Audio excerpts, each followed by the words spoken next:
Hi guys and welcome to our today's video in which we are going to discuss our remaining chapter number 8 which is cell structures and functions। तो हमने structure जो है plant cell तक read कर लिया था।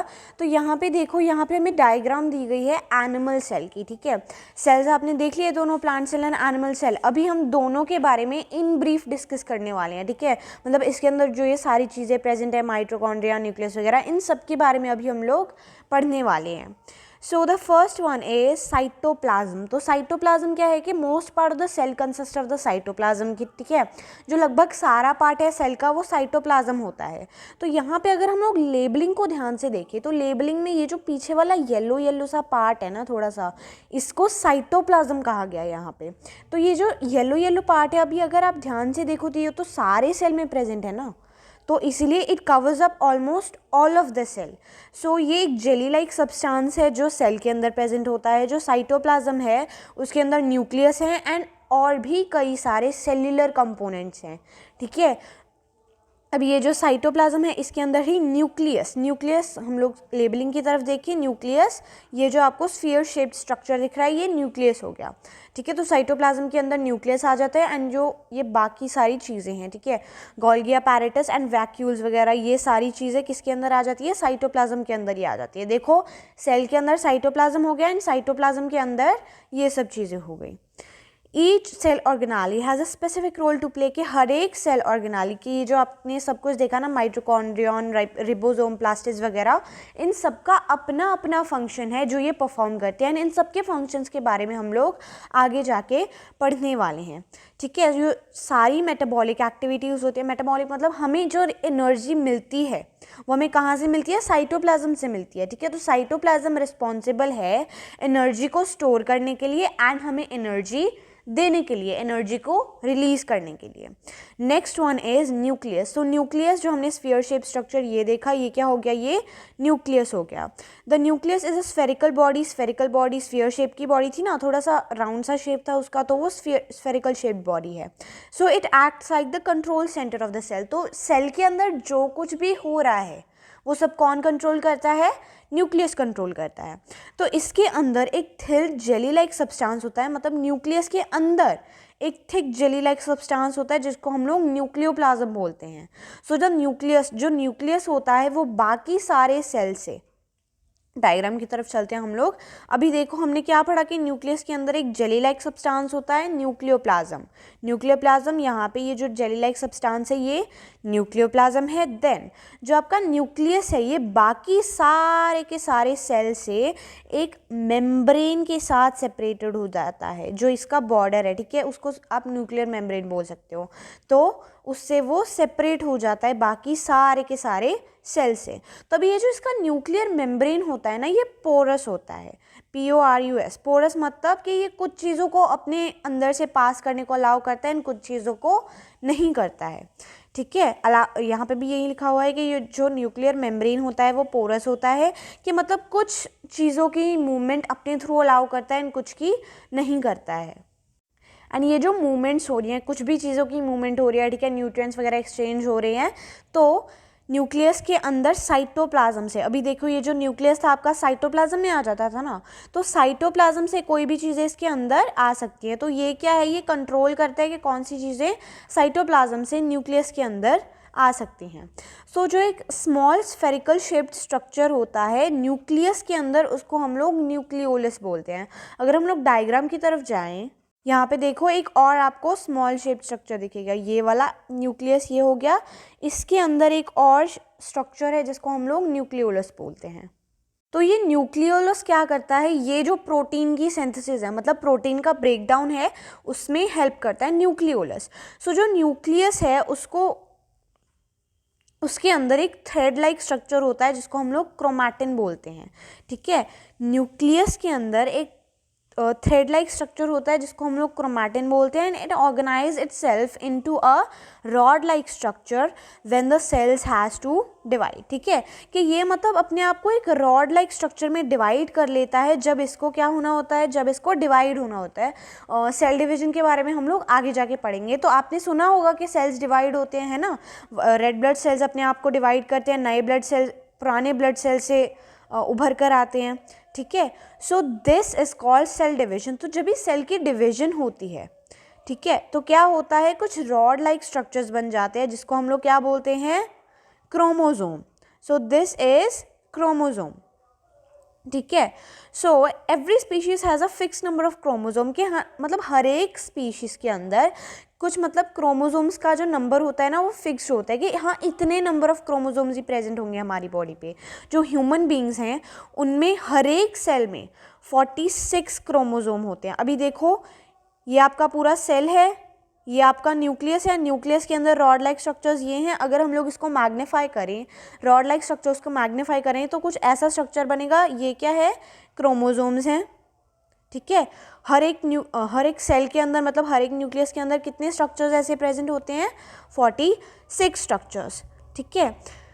सो they contain the DNA. So DNA, ठीक है, तो इनमें क्रोमोसोम्स में क्या प्रेजेंट होता है, डीएनए, एंड डीएनए में आगे क्या प्रेजेंट होती है, जीन्स प्रेजेंट होती हैं, ठीक है। क्रोमोसोम्स में डीएनए प्रेजेंट होता है एंड डीएनए में जो है DNA forms a hereditary material in the most organisms. तो क्या होता है ना, चलो आगे ही पढ़ते हैं हम लोग। Each molecule of DNA has several genes in it.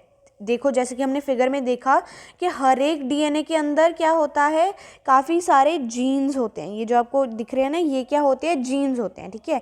कि हर एक डीएनए के अंदर जीन्स होते हैं जो क्या करते हैं, जीन्स क्या होते हैं ना, यूनिट ऑफ इनहेरिटेंस। मतलब जो भी हमारे पेरेंट्स के फीचर्स हैं, जो भी हमारे पेरेंट्स के फेशियल फीचर्स हैं या फिर कैरेक्टर्स हैं, वो ट्रांसफ़र करते हैं हमें, ठीक है। तो डीएनए की मदद से जो भी हमारे पेरेंट्स के मतलब कैरेक्टरिस्टिक्स होते हैं वो हमें मिलते हैं। So we resemble our parents in various aspects, ठीक है। तो हम मतलब हमारा फेस कभी ना कभी, कहीं ना कहीं तो हमारा फेस जो है हमारे पेरेंट्स से थोड़ा सा मेल खाता है। तो वो किसकी वजह से होता है, डीएनए की वजह से या फिर जीन्स की वजह से, ठीक है। ये सब किसकी वजह से होता है, जीन्स की वजह से होता है। इसलिए हम लोग इनको बोलते हैं यूनिट ऑफ इनहेरिटेंस। इनहेरिटेंस का मतलब कि आगे आगे किसी चीज़ का पास आउट होना। तो पेरेंट्स के जो स्ट्रक्चर्स है, पेरेंट का जो फेशियल स्ट्रक्चर है, उसका मतलब चाहे थोड़ा सा पार्ट, बट फिर भी कुछ तो इनहेरिट हो रहा है ना बच्चों में, ठीक है। So that's why genes are called the units of inheritance. This happens due to the different combination of genes that we inherit. मतलब ऐसा तो नहीं है कि सिर्फ पापा का ही फेस मिलेगा, सिर्फ मम्मा का ही फेस मिलेगा, दोनों का सेम दोनों का फेस कहीं ना कहीं मिलता है। तो बिकॉज दोनों के जो जीन्स हैं ना वो कंबाइन हो जाते हैं, दोनों के जीन्स कंबाइन होके हमारी जीन्स बनते हैं। सो इसीलिए हमारे जो थोड़े से फेशियल स्ट्रक्चर्स होते हैं वो हमारे पेरेंट्स से मिलते हैं। Based on the type of nucleus a cell can be prokaryotic और यूकैरियोटिक। कि न्यूक्लियस के बेस पे, मतलब न्यूक्लियस कैसा है एक सेल का, उसके बेसिस पे सेल को दो टाइप्स में डिवाइड किया जा सकता है, prokaryotic cell and eukaryotic cell. तो जो एक प्रोकैरियोटिक सेल होता है वो क्या होता है ना, उसके अंदर एक न्यूक्लियर मेम्ब्रेन नहीं होता है, कि जो न्यूक्लियस है उसके अराउंड एक न्यूक्लियर मेम्ब्रेन नहीं होता है जो उसको बाकी सेल से अलग करता है। मतलब आप समझ सकते हो कि उसका एक बॉर्डर वगैरह नहीं होता है, ठीक है। तो प्रोकैरियोटिक सेल जिसका बॉर्डर या फिर न्यूक्लियर मेम्ब्रेन नहीं होता है, और जो न्यूक्लियस होता है in this case is refer to as a nucleoid. अभी जिस न्यूक्लियस का, ये इंपॉर्टेंट है थोड़ा सा, कि जिस न्यूक्लियस का न्यूक्लियर मेम्ब्रेन नहीं होगा उसको हम लोग बोलेंगे न्यूक्लियोइड। जो बैक्टीरिया एंड माइक्रोप्लाज्म्स होते हैं वो एक प्रोकैरियोटिक सेल्स होते हैं, ठीक है। वो सब प्रोकैरियोटिक सेल्स होते हैं बिकॉज उनके अराउंड मेम्ब्रेन नहीं होता है।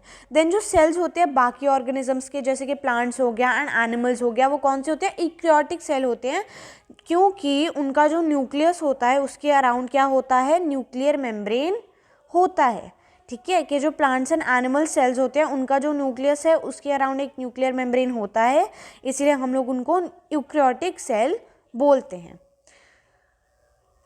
सो वी आर गोइंग, चलो ट्रैकिया प्रोग्रेस भी देख लेते हैं एक बार। Largest single cell present in nature, के largest single cell present in nature, इसके बारे में हमने पढ़ा था। So that is the unfertilized egg of an ostrich. Next is that part of the cell that contains all the cell organelles, कि cell का part जिसमें बाकी सारे ऑर्गन्स या फिर ऑर्गेनालिज प्रेजेंट होते हैं वो कौन सा होता है, it is cytoplasm. Next one is के cell wall is present only in plant cell. So this is false. जो सेल वॉल है ना वो सिर्फ किस में प्रेजेंट होता है, प्लांट सेल्स में प्रेजेंट होता है, ठीक है। एनिमल सेल्स को ज़रूरत नहीं होती है बिकॉज उनके पास पहले से स्केलेटन होता है अपने सेल्स को प्रोटेक्ट करने के लिए, बट प्लांट्स के पास ऐसा कुछ भी नहीं होता है ना, तो इसलिए उन्हें एक एडिशनल सेल वॉल की ज़रूरत पड़ती है। Now the next one is that cell wall is made up of cellulose, so this is true, जो प्लांट्स का सेल वॉल होता है वो सेल्यूलोज से बना होता है। Next one is prokaryotic cells do not have a nuclear membrane around the nucleus, की जो प्रोकैरियोटिक सेल होते हैं उनके अराउंड एक न्यूक्लियर मेम्ब्रेन नहीं होता है। So this one is true, हमने अभी अभी पढ़ के हटे हैं ना हम लोग कि जो प्रोकैरियोटिक सेल होता है उनके न्यूक्लियस के अराउंड न्यूक्लियर मेम्ब्रेन नहीं होता है, बट जो यूकैरियोटिक सेल होते हैं उनके अराउंड क्या होता है, एक न्यूक्लियर मेम्ब्रेन होता है, उनके न्यूक्लियस के अराउंड एक न्यूक्लियर मेम्ब्रेन होता है। Next one is cell organelles, so a cell perform certain life supporting activities because of the presence of various components, और ऑर्गेनालिस की जो सेल ऑर्गेनालिस कि जो सेल है वो मतलब काफ़ी मतलब जो सारे फंक्शंस है हमारी बॉडी के वो सेल ही परफॉर्म करता है ना, तो सेल के अंदर जो ऑर्गन्स होते हैं वो डिफरेंट फंक्शंस को परफॉर्म करते हैं। These organelles perform their respective functions and show the division of labour. Let us briefly identify and analyse the different cell organelles. तो अभी हम लोग सेल ऑर्गेनालिस की जो सेल के अंदर जो भी चीज़ें आ जाती है, ठीक है, सेल के अंदर जो भी और ऑर्गेनालिस आ जाते हैं उसके बारे में डिस्कस करने वाले हैं, उनके फंक्शंस के बारे में हम लोग डिस्कस करने वाले हैं। First one is mitochondria. तो अगर हम लोग डायग्राम की तरफ जाए तो दिस इज द माइटोकॉन्ड्रिया या फिर माइटोकॉन्ड्रियन, ठीक है। So now let us study about it's functions. तो जो माइटोकॉन्ड्रिया होता है वो टाइनी होता है, ओवल। चलो देखो इसका एक बार स्ट्रक्चर यहाँ पे ड्रॉ करके देखते हैं। ऐसे टाइप का था ना कि ये थोड़ा सा किडनी शेप का, मतलब ऐसे शेप का होता है, एंड ये जो है प्रेजेंट होता है दोनों एनिमल एंड प्लांट सेल्स में, ठीक है। प्लांट्स में भी प्रेजेंट होता है, एनिमल सेल्स में भी प्रेजेंट होता है। ये क्या करता है, ये जो डाइजेस्टेड फूड है उसको ऑक्सीडाइज करता है एंड एनर्जी प्रोड्यूस करता है, मतलब एनर्जी को प्रोड्यूस करता है, एनर्जी देता है हमें। Hence they are known as the power house of the cell. Power house देखो, एनर्जी इक्वल टू पावर, ठीक है, एनर्जी को हम लोग पावर भी बोलते हैं ना, तो ये क्या होता है ना, ये एनर्जी प्रोड्यूस करता है, इसीलिए हम लोग इसको पावर हाउस बोल देते हैं सेल का। ये पॉइंट इंपॉर्टेंट है कि इसको हम लोग सेल का पावर हाउस भी बोलते हैं। They are bound by a double membrane. Double membrane मतलब इसके अराउंड एक डबल मेम्ब्रेन, पहला मेम्ब्रेन ये हो गया, दूसरा मेम्ब्रेन ये हो गया, इनके अराउंड एक डबल मेम्ब्रेन होता है, मतलब double protection.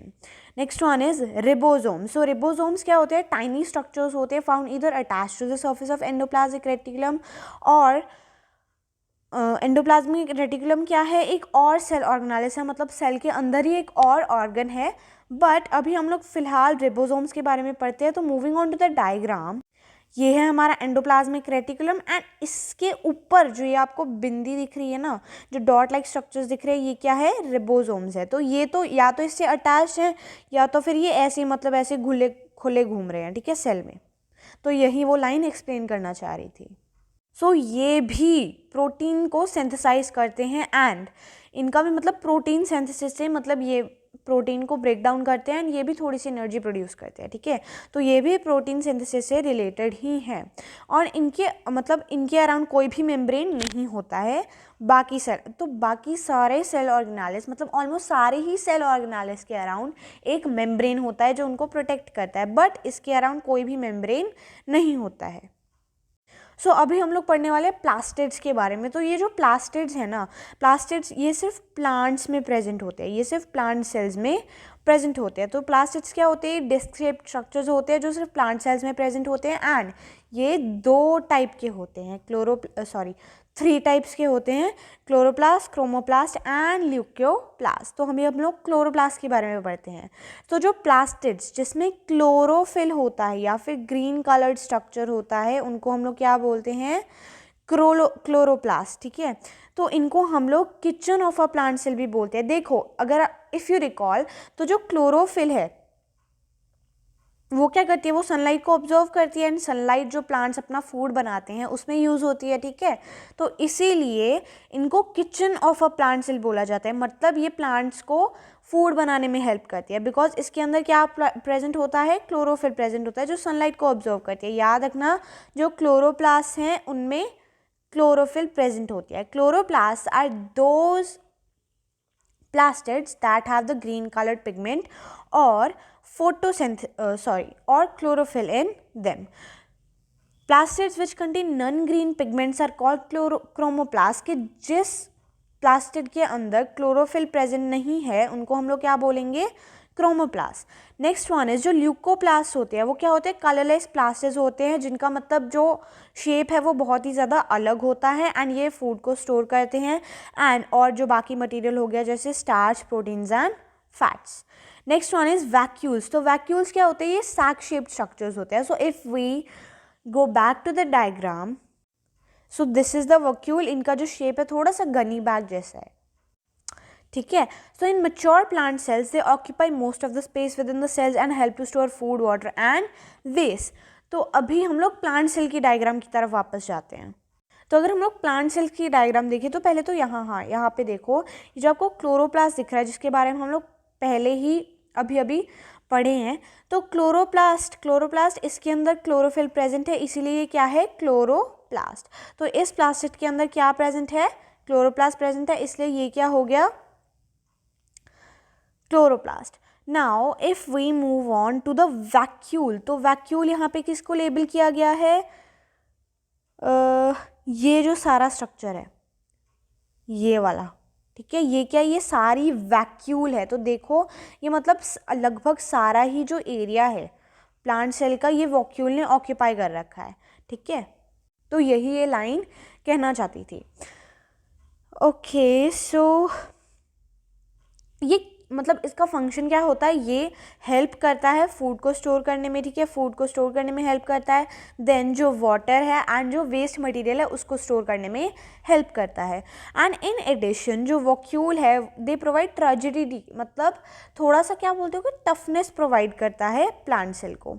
And animal cells में क्या होता है, जो वैक्यूल्स है वो बहुत ज़्यादा स्मॉल होते हैं. जैसे कि हमने देखा था वो थोड़ा सा ब्लू एंड येलो था ना, यहाँ पे येलो यहाँ पे ब्लू. अब चाहे तो आपने एनिमल सेल की डायग्राम में देख सकते हो. तो जो वैक्यूल है एनिमल सेल में बहुत ही ज़्यादा छोटी होती है, जबकि जो प्लांट सेल में मतलब इतनी ज़्यादा बड़ी होती है ना, तो इसीलिए they help in waste removal and digestion. तो एनिमल सेल में ये वेस्ट रिमूवल मतलब वेस्ट जो भी होता है जो किसी काम का नहीं होता है मटीरियल, उसको रिमूव करने में एंड डाइजेशन में हेल्प करती है. Next one are Golgi bodies. तो गोल्गी बॉडीज़ जो हमने ये वाले स्ट्रक्चर पढ़े थे, let us go back to the diagram. तो okay, if you are confused, तो जो गोल्गी अपैरेटस है ना उसको हम लोग गोल्गी बॉडीज़ भी बोल देते हैं, ठीक है. तो ये जो गोल्गी बॉडीज़ हैं ये flat membranous sac like structures होते हैं जिसको हम लोग न्यूक्लियस के नज़दीक पाया जाता है इन्हें, ठीक है. सैक मतलब ये थोड़े से फ्लैट होते हैं, बिल्कुल ही फ्लैट होते हैं. इनको ज़्यादातर जो न्यूक्लियस है उसके नज़दीक ही देखा जाता है. यहाँ पे भी ये न्यूक्लियस के नज़दीक है ना.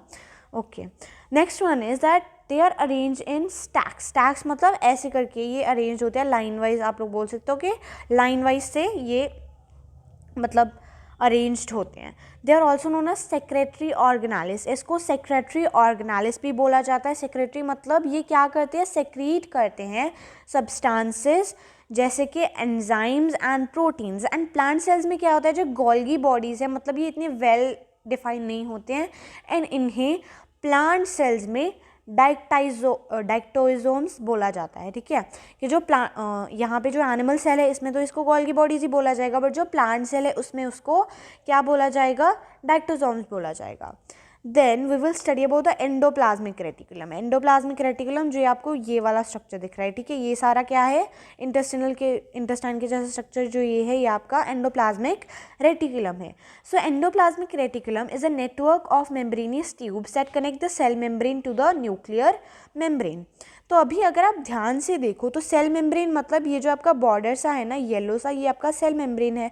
तो जो आपका एंडोप्लाज्मिक रेटिकुलम है ये न्यूक्लियर मेम्ब्रेन, न्यूक्लियर के अराउंड जो स्ट्रक्चर है, ठीक है, ये न्यूक्लियस को एंड जो सेल के बाहर, ठीक है, जो सेल के बाहर सब कुछ है उसको कनेक्ट कर रहा है. तो इससे क्या होता है कि the endoplasmic reticulum has the transportation of substance into and out of the cell. कि जो एंडोप्लाज्मिक रेटिकुलम है वो हेल्प करता है कि कोई भी सब्सटेंस न्यूक्लियस के अंदर जा सके एंड न्यूक्लियस से बाहर आ सके, ठीक है. अगर सेल के बाहर से कोई भी स्ट्रक्चर एंटर करता है तो वो कहाँ से करता है, एंडोप्लाज्मिक रेटिकुलम के थ्रू करता है, न्यूक्लियस में पहुँच जाता है, ठीक है। Next one is that they can be sites for the synthesis of proteins, ठीक है, कि इनके अंदर मतलब प्रोटीन सिंथेसिस भी हो जाता है कई बार।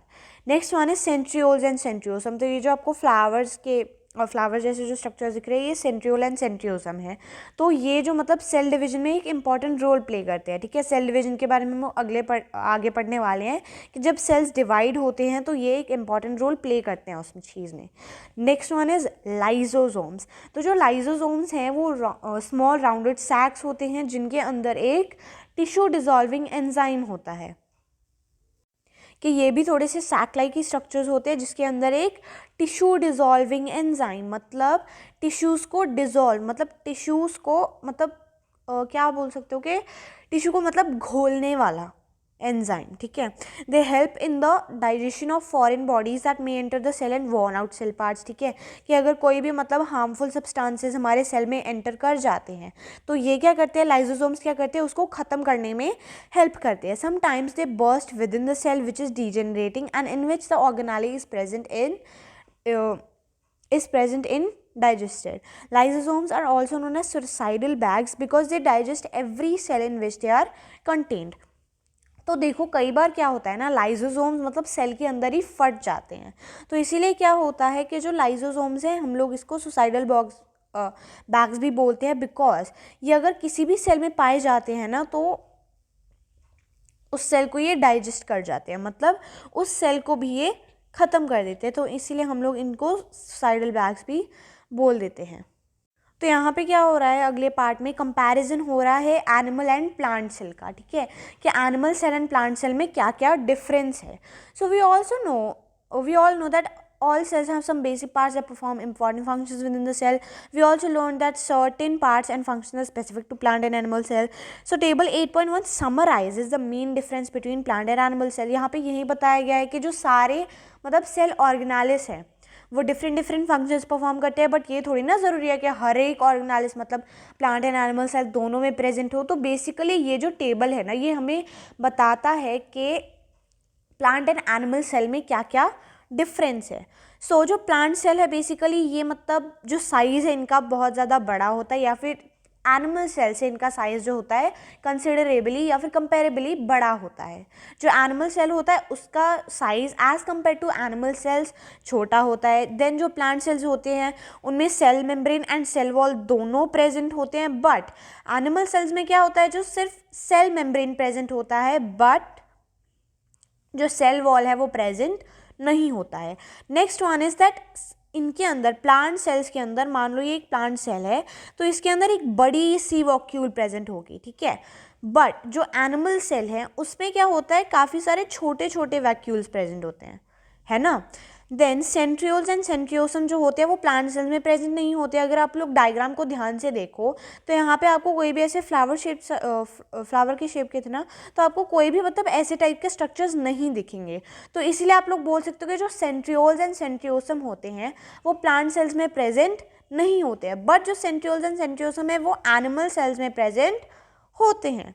नेक्स्ट इज दैट जो प्लास्टिड्स होते हैं वो प्लांट सेल्स में ज़्यादातर प्रेजेंट होते हैं, ठीक है। जो प्लास्टिड्स होते हैं जो हमने क्लोरोप्लास्ट क्रोमोप्लास्ट वगैरह पढ़े थे तो ये प्लांट सेल्स में प्रेजेंट होते हैं, बट ज़रूरी नहीं है कि ये एनिमल सेल्स में प्रेजेंट हो, एक्सेप्ट इन प्रोटोजोन उग्लेना, कि एनिमल सेल्स में प्रेजेंट ये नहीं होते हैं मोस्टली, बट एक आप एक्सेप्शन रख सकते हो कि प्रोटोजोन यूग्लेना ये एक एनिमल सेल है, सिर्फ एक एनिमल सेल है जिसमें प्लास्टिड्स प्रेजेंट होते हैं, बट बाकी एनिमल सेल्स में प्लास्टिड्स प्रेजेंट नहीं होते हैं। Next one is that Golgi bodies are not well formed in plant cells, की जो गोल्गी बॉडीज़ हैं मतलब इतने ज़्यादा अच्छी तरफ से फॉर्म नहीं हुए होते हैं, ठीक है, मतलब थोड़े से क्या बोलते हो कि मतलब ऐसे समझ लो कि अच्छी तरह से ये फॉर्म नहीं हुए होते हैं, अच्छी तरह से वेल डिफाइंड नहीं है कि इनके बारे में ज़्यादा कुछ जानकारी नहीं है, बट जो गोल्गी बॉडीज़ है वो एनिमल सेल्स में वेल फॉर्म्ड होते हैं, पूरी तरह से वेल फॉर्म्ड होते हैं, बट प्लांट सेल्स में ये वेल फॉर्म नहीं होते, आधे या फिर उससे भी कम फॉर्म हुए होते हैं। नेक्स्ट वन है सेल डिवीजन। सो सेल जो है वो मतलब बहुत ही स्मॉल होता है, बहुत ही छोटा होता है जब वो पहले पहले मतलब क्या बोलते हैं कि जब वो पहले पहले आता है. On receiving nutrition it grows and reaches certain size after which it divides to form 2 cells. कि क्या होता है कि जब भी पहली बार एक सेल आता है, पहली बार एक सेल प्रेजेंट होता है, तो क्या होता है उसका जो साइज़ होता है वो बहुत ही ज़्यादा छोटा होता है. बट धीरे धीरे जब उसको न्यूट्रिशन मिलता है, ठीक है, जो फंक्शंस वगैरह वो परफॉर्म करता है, तो उसका जो साइज़ है वो बड़ा होता जाता है, होता जाता है, होता जाता है. एंड एक मतलब सर्टेन साइज रीच करने के बाद ये डिवाइड हो जाता है सेल. ठीक है, सेल डिवाइड होता है एंड इस प्रोसेस को ही हम लोग क्या बोलते हैं, cell division.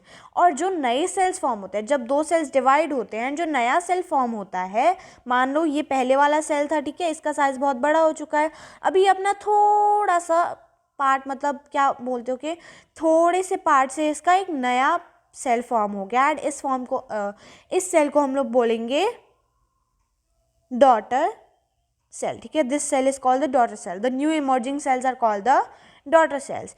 So division continues which in turn increases the number of cells in an organism.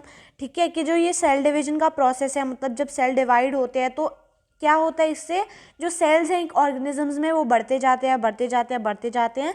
And इसी से क्या होता है, जो ऑर्गेनिज्म है, जो ह्यूमंस है, एनिमल्स है या फिर प्लांट्स है, उसका भी क्या होता है, ग्रोथ होता है. सेल्स का ग्रोथ होता है, साथ में ऑर्गेनिज्म का ग्रोथ होता है.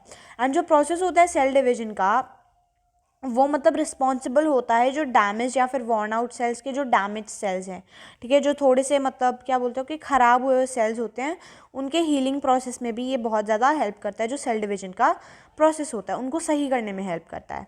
Millions of cells die and are replaced by new cells every second in the human body. कि काफ़ी सारे सेल्स क्या होते हैं हमारी बॉडी में ख़त्म हो जाते हैं एंड उन्हीं से नए सेल्स जो हैं इमर्ज हो जाते हैं. So this is the time line. I think कि आप इसको खुद रीड कर लोगे. यहाँ पे वही बताया गया है कि कौन से मतलब टाइम पीरियड में, कौन से साल में क्या क्या हुआ था. ठीक है, ये सब कुछ सेल के खोज वगैरह से रिलेटेड है. So this is our chapter. I hope you understood the chapter well. If you have any doubt leave it in the comments. Subscribe to our channel. I'll see you in the next video. Bye bye.